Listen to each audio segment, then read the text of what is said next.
Nigeria is the world's biggest producer of cassava, or yuca. The root is a staple food here, made into fufu and garri. In some regions, it makes up as much as half of the calories eaten. So it's at home with every part of Africa. Cassava became so popular because it resists drought and pests. The root is calorie-rich, high in vitamin C, and can replace more expensive starches like wheat or rice. Experts say areas that grow cassava are less likely to endure famine. Today, cassava is finding growing markets in Europe, North America, and Asia, touted as a versatile gluten-free superfood. It can be turned into valuable exports like ethanol for biofuel, sweetener, and starches like tapioca for bubble tea. But most of the cassava Nigeria grows never leaves the country. So it could be missing out on billions in global trade. Challenges plague its entire supply chain, from farm to factory. For one, cassava needs to be processed in less than 48 hours, or it rots. But most processing plants are hundreds of miles from farms. As of 2015, the country had lost $600 million worth of cassava to spoilage. Entrepreneur Yemisi Iranloye says she's found a way to fix that. She launched a processing company called Sultry International and has since landed customers like Nestle and Unilever.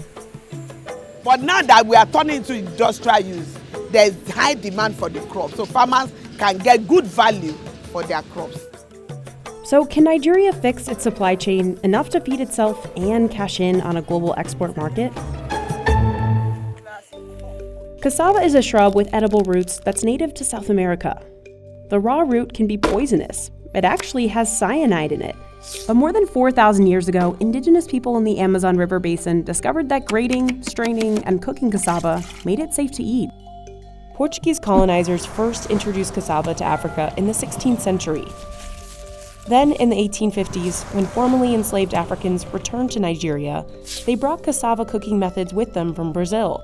Europeans pushed the cultivation of cassava in Africa because it was hardy and could help prevent famine.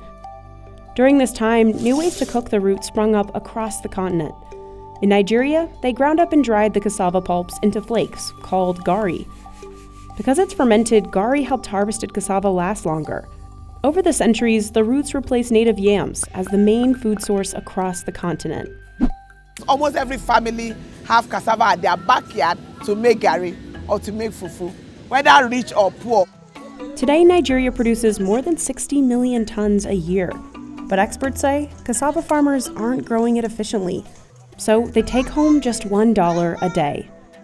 You're farming on really small plots, so you're not getting the benefit of economies of scale. Large-scale farmers usually grow more delicate crops, like corn, rice, or wheat, because they can be more profitable than cassava. And they get a little bit more of a premium spot in the allocation of land. The ones growing cassava often do it because they have no other choice. Cassava can handle acidic, poor-quality soil. It needs less fertilizer and water, and it's generally cheaper to grow. But because of uneven soil, machinery and tractors can't reach many cassava fields.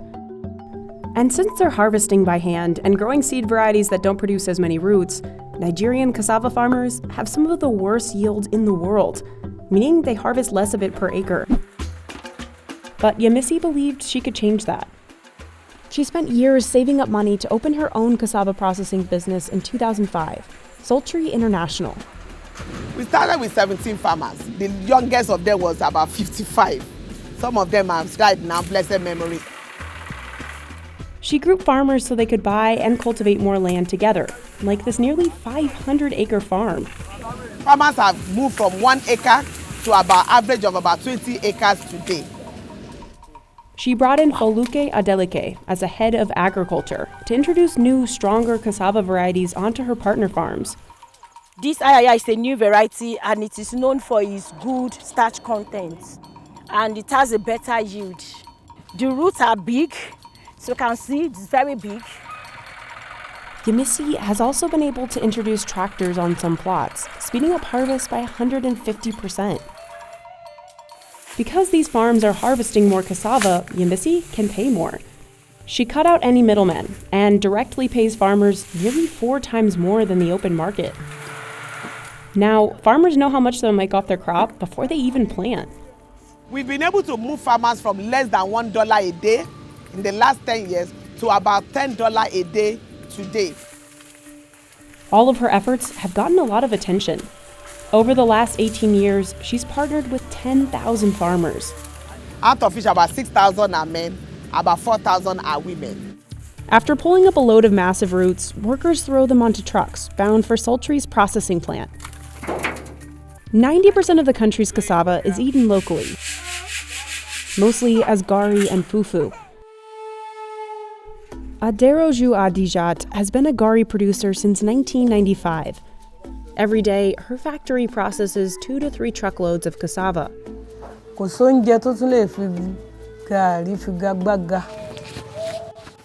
Workers peel and wash the incoming roots. Then they grind, drain, press, and fry the cassava to make the garri's signature flakes. The peeled cassava has to be soaked for 3 days to make the staple side dish fufu. It's pounded, sieved, and drained before forming a paste.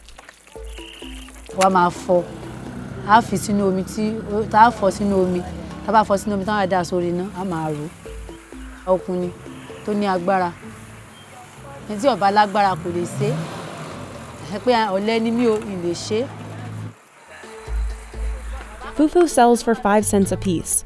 Yemisi, however, envisioned processing cassava into much more valuable products like starch and sweetener. But she faced another big challenge: getting these roots to factories. Since cassava is almost 75% water, it's perishable and can spoil within just 48 hours of harvesting. So it basically needs to be processed in some way almost immediately. But most factories are near cities, down long roads in poor condition. I saw farmers were traveling 200 kilometers, 300 kilometers, and before they get there, the crops are bad or trucks are broken down. Until recently, 40% of cassava grown was lost to spoilage, and processing plants weren't working at capacity. So Yemisi tried something different. So I decided to relocate the factory to a place that was near the farmers, even though far away from the customers. Because once it's processed, cassava won't spoil as quickly.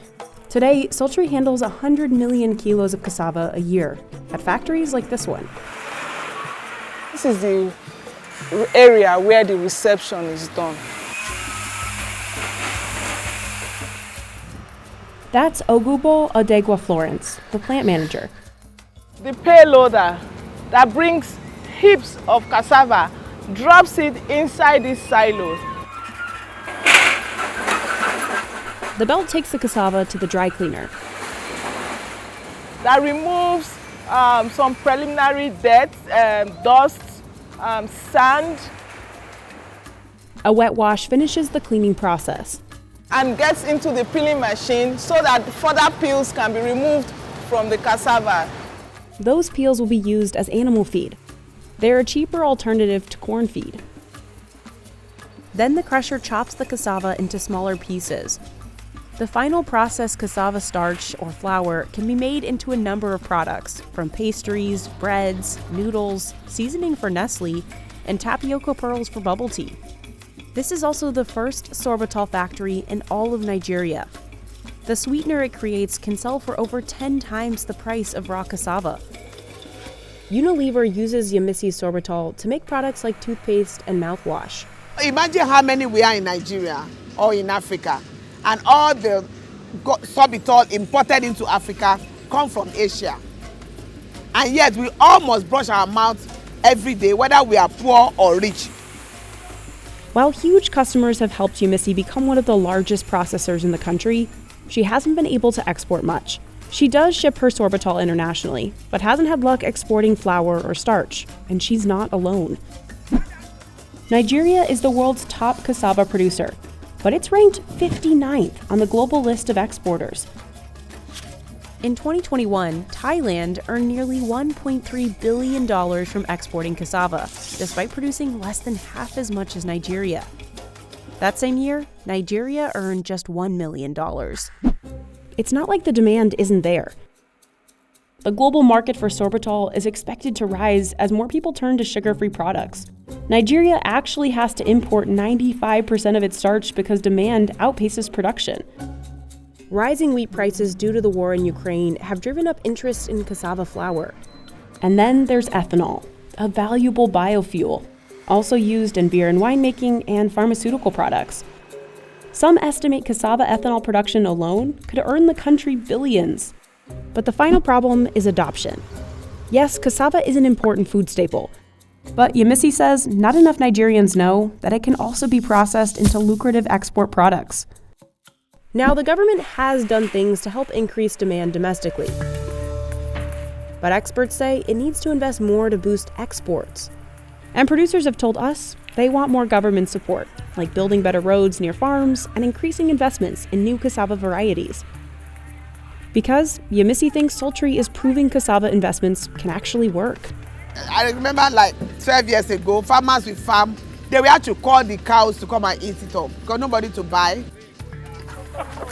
But now that we are turning into industrial use, there is high demand for the crop, so farmers can get good value for their crops. If Nigeria can grow, process, and export more, it could tap the huge economic potential of cassava. We grow the highest amount of cassava in the world. We are now ready to take our place at the global scene.